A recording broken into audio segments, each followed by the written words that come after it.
Bonjour à toi, j'espère que tu vas bien. Je suis ravie de te retrouver aujourd'hui pour cette nouvelle vidéo YouTube. Aujourd'hui, pas de skincare, pas de maquillage, on va parler des cheveux. Si je t'en parle, c'est que peut-être comme moi il y a quelques années, tu galères avec tes cheveux. Tu voudrais les avoir longs et beaux, mais soit ils ne poussent pas, soit ils sont longs et dans un état pitoyable.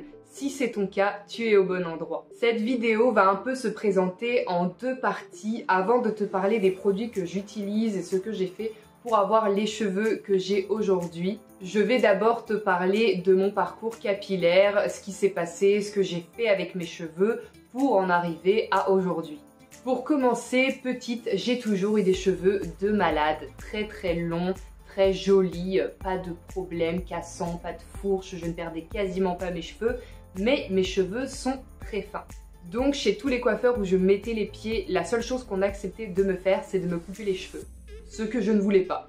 Mais les années sont passées, j'ai fini par grandir et au CM2, donc l'année avant de rentrer au collège, j'ai fini par céder, par être influencée. Je ne me souviens absolument plus de cette prise de décision, mais le fait est que j'ai cédé pour qu'on me coupe les cheveux.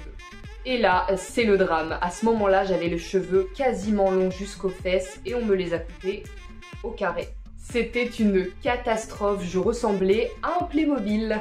Je suis donc arrivée au collège avec les cheveux au niveau des épaules sans plus tellement m'en préoccuper. De la 6e à la 4e, mes cheveux ont poussé de malade. Je me suis retrouvée des cheveux qui sont passés des épaules au bas des côtes, mais dans un état légèrement catastrophique. Sauf qu'à ce moment-là, j'étais dans ma pleine période d'adolescence et contrairement aux autres filles qui commençaient à rentrer un petit peu dans ce cercle de féminité, de s'intéresser au maquillage, de commencer à prendre soin des cheveux, faire des petites coiffures, etc. Moi, j'étais cette fille qui se prenait un petit peu pour un garçon. J'étais un garçon manqué dans le comportement, mais alors totalement. Donc je me foutais pas mal de mon aspect physique. Mais quand je te dis que je me foutais de l'aspect physique, c'est-à-dire que ça allait loin au point que je ne coiffais même pas mes cheveux longs. Alors oui, j'avais des cheveux super longs, mais dans un état pitoyable. Ça faisait des espèces de locks, enfin j'abuse, mais ça faisait des gros paquets de cheveux emmêlés. Mes cheveux n'étaient tellement pas entretenus, ils étaient tellement emmêlés que j'arrivais à avoir du volume. Je vais te mettre des photos parce qu'il faut vraiment que tu vois de quoi je parle, alors que mes cheveux sont plats et fins au naturel. Enfin tu vois là sur ma tête il n'y a aucun volume. Et puis à la fin du collège, en 3e, j'ai apporté le coup de grâce à mes cheveux puisque j'ai fait un espèce de dégradé, c'était un tie and dye à la mode à l'époque. Mes cheveux étaient déjà dans un état médiocre et je suis venue ajouter à ça une décoloration de mes pointes jusqu'à mes oreilles. J'ai cramé les 3/4 de mes cheveux. Alors au début, la décoloration, pour une décoloration maison, je précise, était très belle. Ça a tenu quelques semaines comme ça où c'était vraiment joli. Ça faisait un beau dégradé blond sur une brune, c'était pas mal. Mais par la suite, ça a commencé à être une véritable catastrophe. Je commençais à perdre mes cheveux par poignées. Ils se pétaient des mini morceaux de cheveux absolument partout. Dans mon lit, dans le lavabo, sur mes vêtements, partout. À cause de cette belle connerie, ça m'a valu de recouper mes cheveux au niveau des clavicules avant mon entrée au lycée. Sauf qu'à ce moment-là, je n'étais toujours pas féminine. Très loin de là. Donc je n'avais aucune intention de les entretenir plus qu'avant.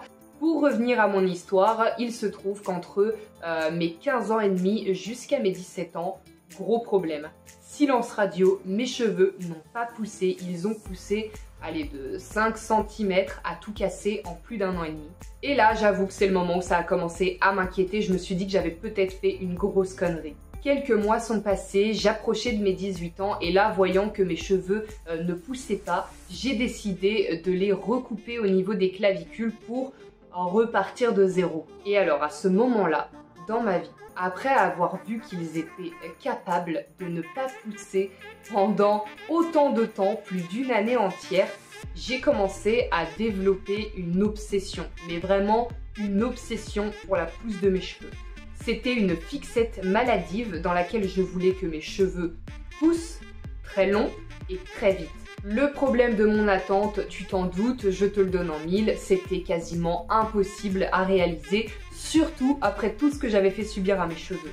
Mais évidemment, comme les 3/4 des erreurs, on s'en rend compte beaucoup plus tard. Et c'est là que j'ai commencé toutes sortes de tentatives, toutes sortes de masques pour le cuir chevelu, des bains d'huile à répétition, changer les produits que j'utilisais pour mes cheveux sans vraiment m'en préoccuper. J'ai commencé par chercher des vidéos de conseils sur internet avec des choses à appliquer ou à faire, des recettes miracles pour avoir des cheveux longs, beaux et magnifiques en 2 mois limite. Évidemment, pour commencer, il y a la très réputée huile de ricin, ultra connue pour la pousse des cheveux. Le problème avec cette huile, c'est qu'il faut la mélanger avec une autre huile. Donc moi, je faisais huile de ricin, huile de coco. Le problème, c'est que j'ai le cuir chevelu qui graisse vite et qu'avec cette technique, j'étais obligée de me laver les cheveux tous les jours. J'ai fait ça pendant quelques mois sans aucun résultat. Alors du coup, j'ai décidé que j'allais passer à l'huile de ricin pure. Et là, tu te dis, mais quel abruti! Et oui, sache qu'il ne faut jamais faire ça. L'huile de ricin, ça démange le cuir chevelu. Si t'as le cuir chevelu sensible, ça devient même très irritant. Alors l'avantage de ça, c'est que je m'en suis rendu compte très rapidement et que j'ai vite arrêté. J'ai même essayé des massages du cuir chevelu à la moutarde. J'ai vu cette astuce complètement loufoque sur internet, mais à ce moment-là, je vous dis, j'étais obsédée par la pousse de mes cheveux. Du coup, toutes les astuces y passaient, absolument tout, même celle-ci qui paraît complètement bizarre. D'ailleurs, spoiler alert, ça n'a pas du tout fonctionné sur moi. Je prenais des photos de mes cheveux tous les mois avec le même t-shirt pour voir en fait l'évolution, sauf que tous les mois, je voyais que mes cheveux ne poussaient pas. C'est pas une blague, ça ne prenait pas 1 centimètre et ils étaient au même stade. Alors ma frustration, elle était encore plus grande. Les mois sont passés et j'ai fini par tomber plusieurs fois sur une pub pour des produits capillaires de la marque Airburst.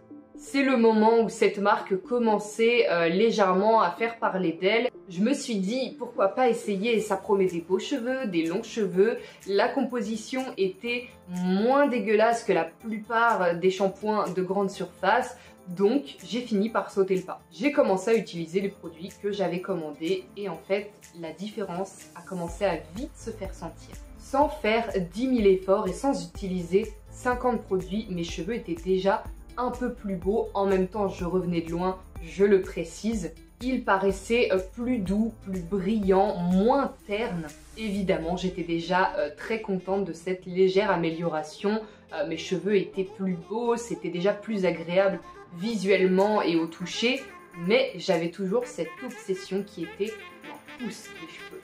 J'ai donc investi dans les gummies de la marque. Tu sais, c'est ces petits bonbons à mâcher qui ont généralement un goût. La plupart du temps, c'est des vitamines en fait qui vont favoriser la croissance, la pousse des cheveux.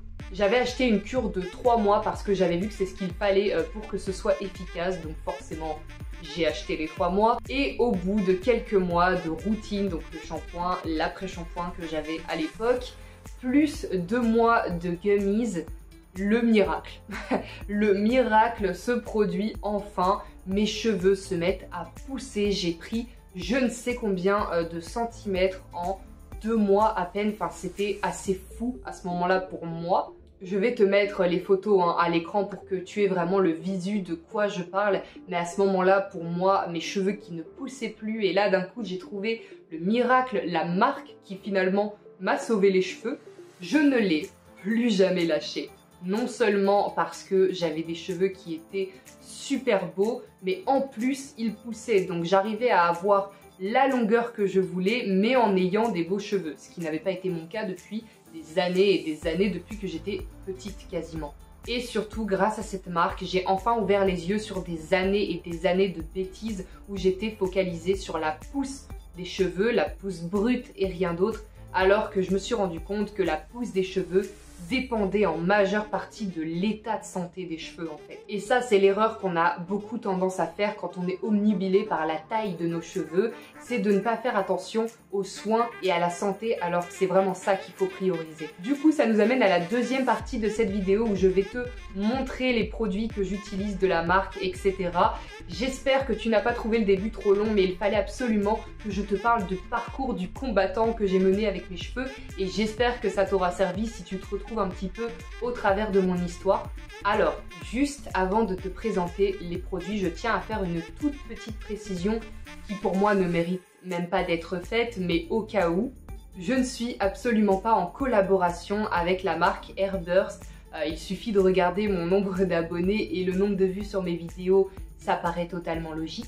Mais je tiens à le préciser pour une seule et unique raison, c'est que tu ne doutes pas de mon avis qui est 100% honnête sur ces produits. Ça a littéralement sauvé mes cheveux, c'est pour ça que je me permets d'en parler. Si dans l'avenir je ne venais qu'à collaborer avec cette marque ou une autre, je te le dirai en toute transparence évidemment. Mais là il se trouve que c'est mes commandes, c'est ma marque préférée. Donc je me permets de t'en parler si ça peut aider à sauver tes cheveux, tout comme ça a sauvé les miens.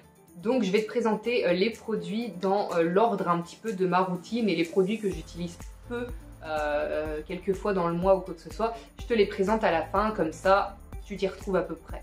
Du coup pour commencer, je me lave les cheveux avec le shampoing. Alors moi j'utilise le bleu classique, le masser un petit peu avec les doigts et ensuite je viens brosser en faisant un petit peu des ronds et après je brosse de l'avant vers l'arrière avec la petite brosse. Elle a un petit coup dans la gueule, elle est tombée plusieurs fois dans la baignoire.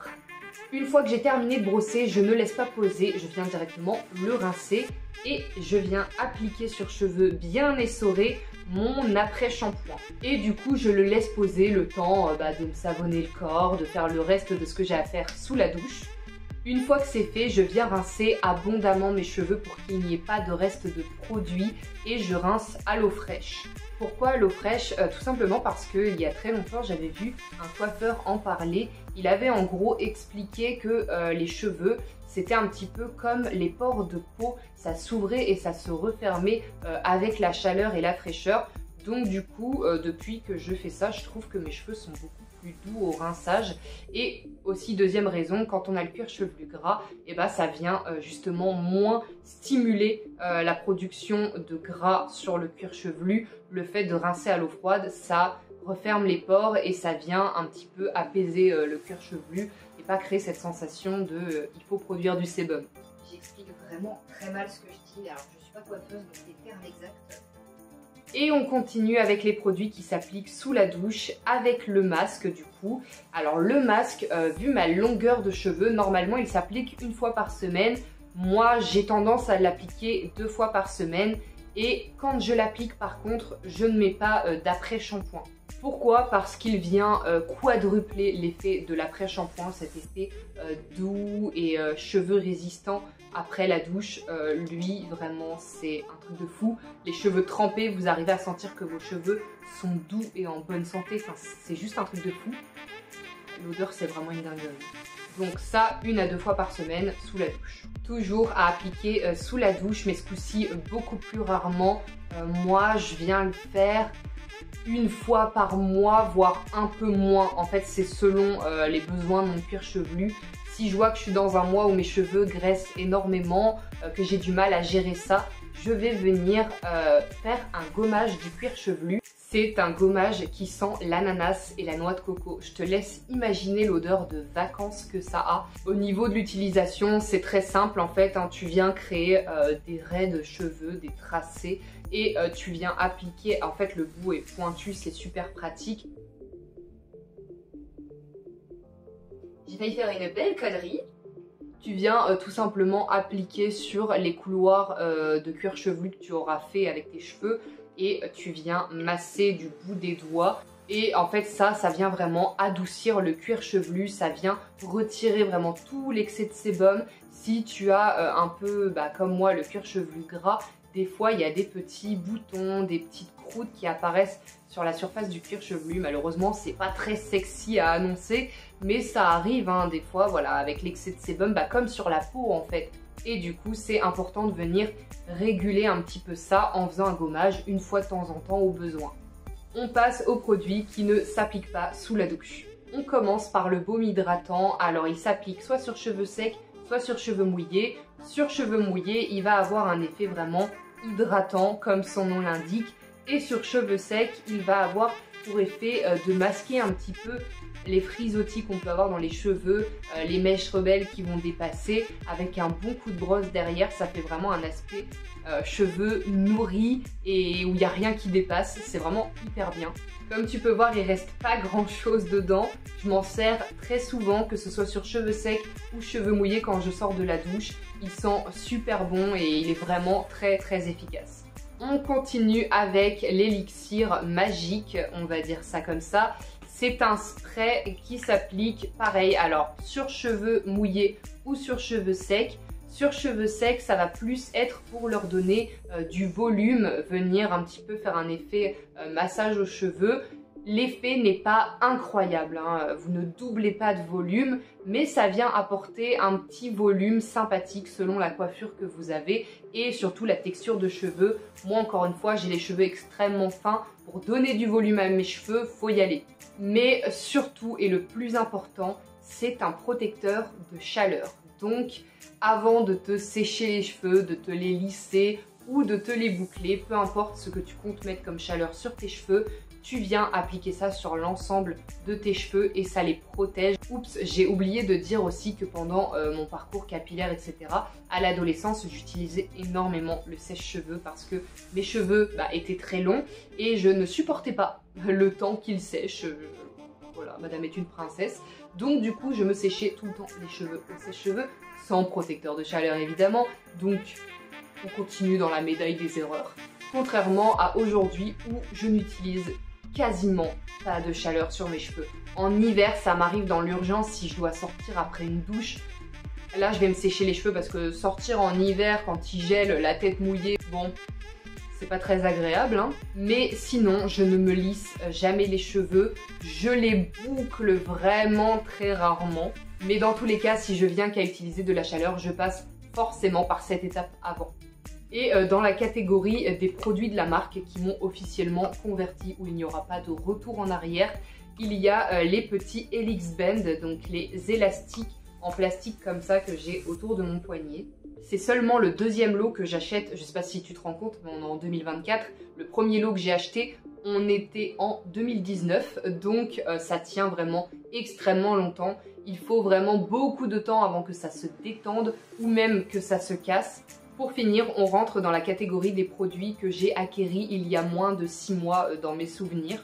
Il s'agit de la tête d'oreiller en satin de la marque. Alors ça fait quelques mois que je l'utilise maintenant. C'est vrai que c'est plus agréable pour ce qui est de dormir les cheveux lâchés quand ça m'arrive, parce que la plupart du temps je dors avec les cheveux attachés en tresse. Mais quand je dors les cheveux détachés, c'est vrai que quand je me réveille le matin, j'ai moins les cheveux emmêlés avec des nœuds et pourtant j'ai les cheveux fins. Ça fait moins de frisottis, etc. Ça part moins dans tous les sens. Et l'avantage d'une tête d'oreiller aussi comme ça, hein, forcément pour le maquillage, la skincare, c'est que contrairement à du coton, ça n'absorbe pas tes crèmes sur le visage. Donc ça évite que ta peau se dessèche, c'est pas plus mal, ça a un double effet, donc je trouve ça vraiment pas mal. Et le dernier produit le plus récent et le moins utilisé de la marque que je possède, il s'agit du boucleur sans chaleur. Alors ça se présente dans un petit sac en satin comme ça et c'est un grand boudin comme tous les boucleurs sans chaleur, un petit boudin comme ça mais avec le tour toujours en satin pour éviter d'accrocher les cheveux et avec la petite brosse. Alors je suis pas douée et mes cheveux étant fins, ça glisse à mort. Je l'ai essayé une fois. Le résultat n'a pas tenu, je me suis réveillée et je l'ai enlevé avec les cheveux qui étaient vite fait bouclés, mais le résultat n'était pas incroyable non plus. Après, voilà, grande débutante, c'était très mal fait. Donc, je referai le test et éventuellement, quand je saurai bien le faire, peut-être un tuto pour les gens qui découvrent ce produit comme moi. Mais le concept est pas mal, du coup, moi qui ne me sers pas de chaleur, j'ai voulu tester. Bon, c'est encore mitigé l'utilisation, mais en tout cas, je l'ai et c'est super cool. Et à toute cette routine, je viens rajouter 1 à 2 fois par mois un bain d'huile d'olive pour mes cheveux. Ça vient vraiment les nourrir à l'extrême profondeur, mais je le fais pas trop souvent parce que toujours le souci des cheveux qui graissent. Mais voilà, une fois très rarement, ça vient vraiment les rendre extrêmement brillants et les nourrir en profondeur. Donc voilà. Avec tout ce que je t'ai montré et tout ce que je t'ai raconté, mes cheveux poussent maintenant continuellement, suffisamment pour que je n'ai pas à les couper, ou alors très rarement quand il y a un petit peu de fourche aux pointes. Là j'en vois même pas. Mais l'avantage c'est que ça s'abîme tellement peu rapidement que je peux garder ma longueur très longtemps, et même quand je viens couper quelques petits centimètres pour enlever ce qui est abîmé, et bah, ça repousse tout de suite derrière. Je reste quasiment pas un mois sans que ça vienne reprendre la longueur, quoi. J'espère que cette vidéo t'aura aidé si tu es concerné par tous ces problèmes de cheveux, et surtout qu'elle t'aura plu. N'hésite pas à me partager ta routine cheveux en commentaire, je serai ravie de te lire. Abonne-toi à ma chaîne si mes vidéos t'intéressent, ça me soutient énormément. Et en attendant la prochaine vidéo, je te fais plein de bisous et n'oublie pas que tu es la personne la plus belle de ta vie.